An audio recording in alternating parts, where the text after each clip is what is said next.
It was a, however the book out there, I love it. It was in a free library that was set up in the camp. It was a Meredith Gentry book, and I really enjoyed the Meredith Gentry. I'm sorry, I've never read it, and you believe. That's okay. She forgives you. Well, now that there's no more Meredith Gentry, I might have to pick up Anita. But my actual question was, are you going to do any other series that's not Anita Blake related? Because I really did love the Meredith Gentry books. I am going to do, I have an idea for another series. I don't know when I will get to it, but I got the beginnings of the first chapter. I'm world building, and so it will get here, but I don't know when. Part of it is the main character's male, and I want to be secure that I'll do a good job, because I finally realized in doing the research, for the beginning research, I was just trying to do a simple scene, going up the stairs, and I thought, how do men go upstairs and not hurt themselves? That's a serious question. I mean, seriously, how do they not hurt themselves every single damn time they go up steps? And so my husband's now used to this, and I turned to him and go, okay, dear, how do you? And he explained, and he says, well, things tuck in mostly and everything. And I have asked questions of my husband and other male friends that most women never ask, because I realized that if I couldn't figure out physically how to get my character up a set of stairs, how could I possibly write about it?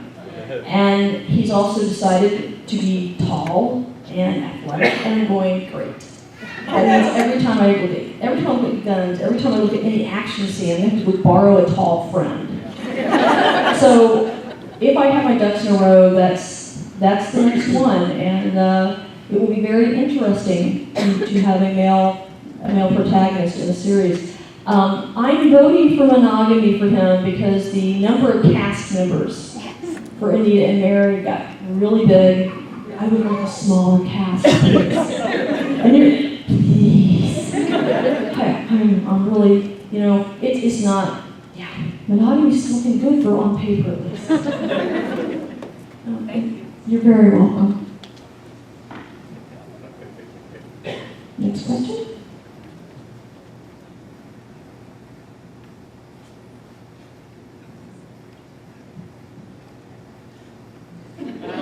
Okay, I'm getting a little worried here. We're going back and forth. Every time I ask a question, don't touch me.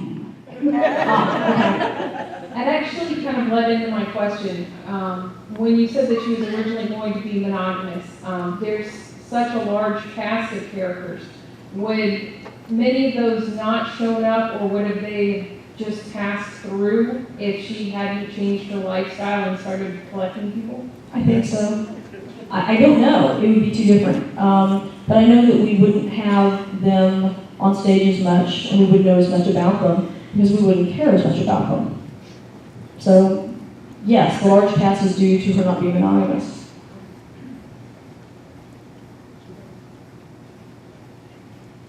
Are we previewing questions? I just... Go ahead. Will there be another Mary Gentry after Sugar of Light? I don't know. That's the honest to God's truth. I don't know. I know that I have the first line of the next book on a sticky note on my wall. So that means probably there will be, but I'm thinking short pieces for Mary. I'm thinking I'd like to see the babies a little older, and I have an idea for them a little older, which is I have to stop him because I give something away. So I'm thinking some Mary short story. I'm going to try some Mary short pieces and fill out more of the stuff that's not enough to make a book, but it's still good to see. Thank you. Good to see you again, Laurel. Good to see I you. actually have two questions. May I have the name tag there in front of you? Name tag? The blue one. DragonCon, Laurel Hamilton. Oh, there you have it. I'm going, okay, I don't know. You'd have to ask them. And what would you do with it? That's my question. You have it, you have to tell me what you're going to do with it first. Why don't we have you sign it and then keep it as a collector's item? then we'd have to ask DragonCon, the people here, because it's their thing. It just has my name on it. They do all the work.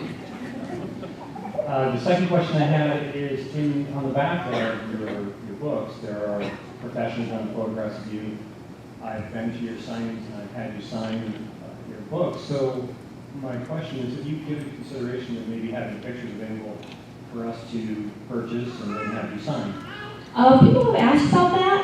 I feel a little weird about it, to be honest. As a writer, you don't think about it.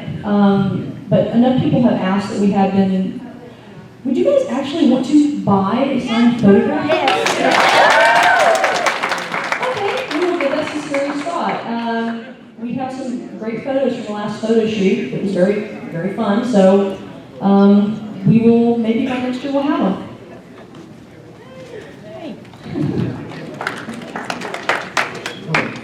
I know you said Edward isn't always linked in this book, but with the single name series, is he likely to show up and eventually? I don't know. Okay. It's a different world, so I doubt it. I think Edward will be just for Nita, and I think my husband and I have been talking about doing a graphic novel that's original Edward. Yes. It's just that I have trouble writing Edward without Anita on screen. So it's supposed to, the deal was with my publisher was it was supposed to be an Edward original, and Anita wasn't going to be in it. And I don't know if I can separate them in my head creatively. So I don't know. But that, yes. The other series, no. Could it possibly be about when Anita and Edward met? Well, we had, my husband and I wrote Guilty Pleasure, a prequel to Guilty Pleasures called The First Death, which is one of their first times they've seen each other.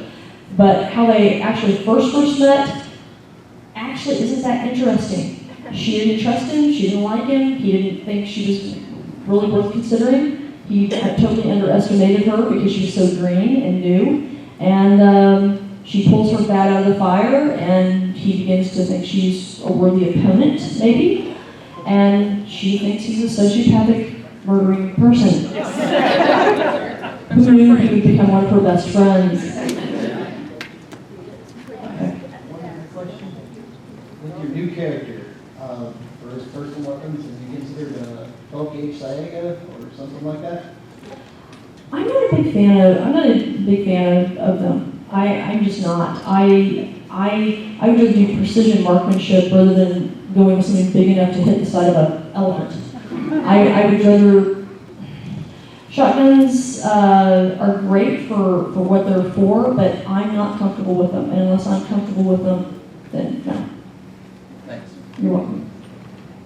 All right, seeing talk about Soul, are you ever going to do like an origin, how he met Asher and what he went through? Because they always hints at it, and they talk about it a little bit. Is there going to be like a side story with that? How he met Asher is actually not as interesting as how he and Asher became friends and then lovers.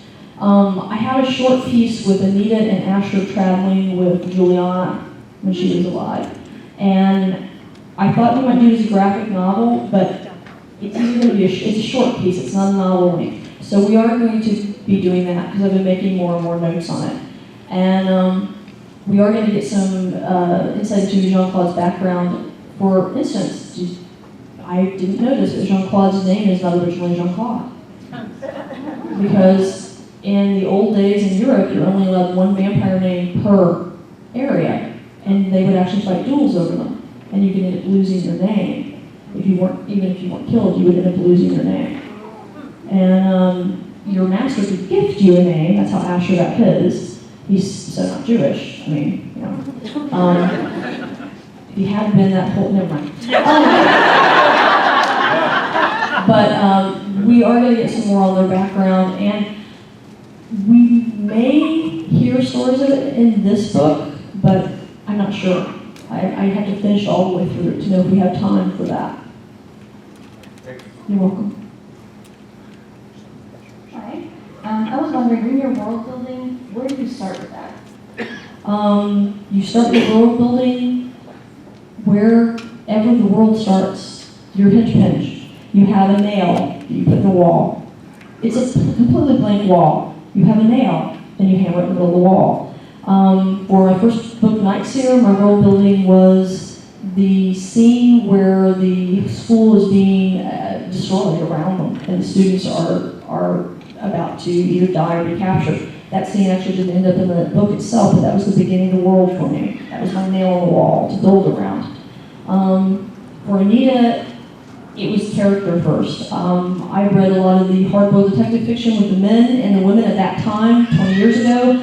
The men got to cuss, fight, kill people without remorse, and have sex on stage. The women didn't cuss. If they killed anybody, they had to feel really, really bad about it, and if sex was had, it was off stage, sanitized, or there was no sex. I thought this was unfair. I may have overcompensated.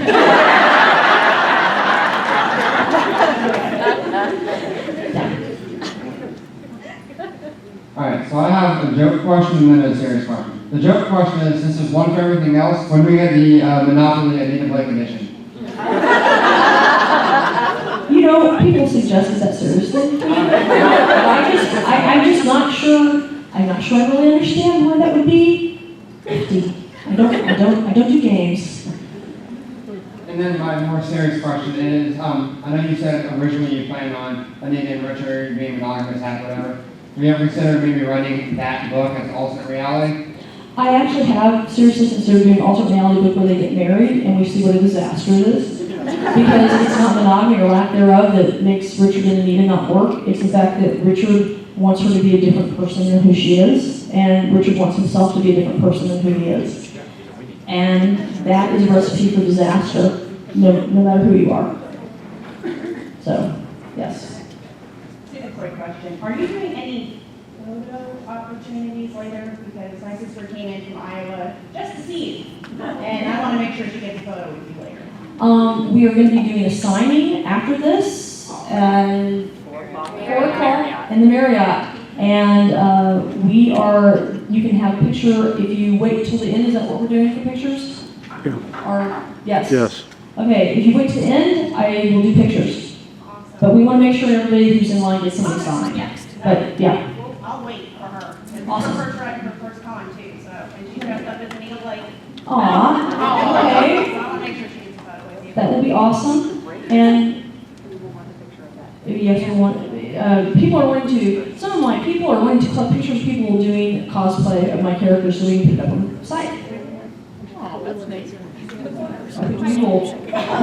Okay, we also have Facebook questions. Yes, we have, we were going to take the one more person who just stood up, and then we have some Facebook questions that Laurel is going to share with us and answer. I was just going to say, I love Anita because she's a good, strong female character, and it's like, I have been from her all the morals, it's like she lives her life, and that's great. But when you said that thing about that you don't like games, that it struck me that Anita Blake would be kick-ass in a video game. That would be a great We can certainly do it now. Okay, at the higher levels, would you lose or gain for killing monsters? I mean, it begins to debate what you're getting points for. So, the violence part I can see in the video game. After that, maybe I just don't play enough video games. But I just wonder, could you do the graphic, could you do the relationship graphics and sex? I don't know. You're all telling me like, you really haven't been playing.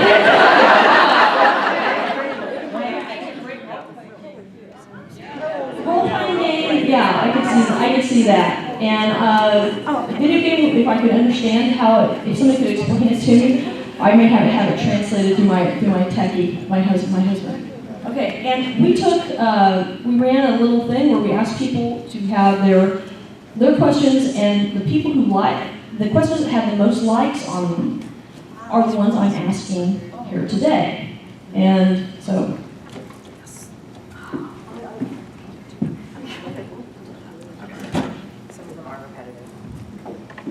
All right, these are the 5 most liked questions. And Andrew Shute, his question is, will you be doing a book on Edward's background in the future? Wait, we had that one.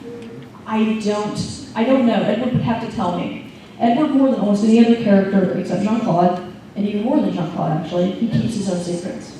I didn't know he lived in Albuquerque, New Mexico, or above Albuquerque until he told me. And when your character makes you go to a place you've never been, and you step off the plane and you go, damn, you do live here. And I've never been there. I don't know how that works. Edward was in a state I've never visited, and that's where he lived. Okay, please do not go on the internet and say Edward's real, and I went and visited him in Albuquerque. The next question that was most long, April Dunn Seeley. Is there anything in your books that the characters forced you into writing about them that you did not want to write? Oh, yeah. Oh, yeah.